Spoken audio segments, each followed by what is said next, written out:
Огневая подготовка, обучение применению штатного оружия. Каждому резервисту здесь выдают патроны и автомат, пулемет, гранатомет или же снайперскую винтовку, как на мне. Главная цель – попасть в мишень, то есть поразить противника. Самый популярный, надежный и простой в использовании легендарный автомат Калашникова.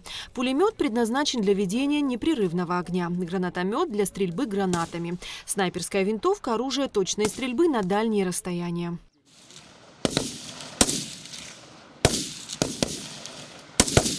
Дождь и грязь бойцам не помеха. Они старательно отрабатывают методику и приемы стрельбы, вспоминая все, чему обучались ранее, доводя движение до автоматизма.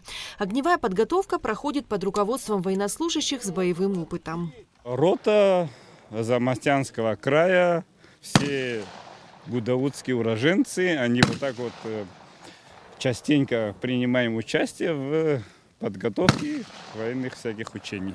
Определенные люди с нашего края, люди знающие, подготовленные, которые не раз с этим делом сталкиваются,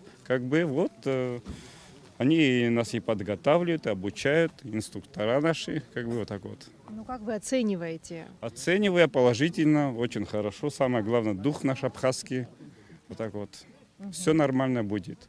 Победа за нами. Для защиты своей родины это периодически нужно всем гражданам Абхазии. Огневая подготовка на полигоне Анху объединила опытных ветеранов войны и молодых бойцов.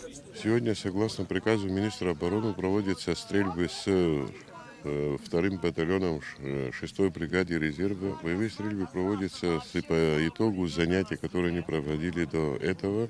2 месяца проводили занятия с личным составом. Личный состав подчиняется командованию батальона. Организовано все на уровне правильном. Все идет по плану. Результаты на начале этапа боевых стрельб показывают, что люди готовы, оцениваются на хорошую оценку. В результате учений резервисты получили практику в подготовке подчиненного личного состава, выполнили ряд нормативов по предметам боевой подготовки, а также повысили боевой и моральный дух.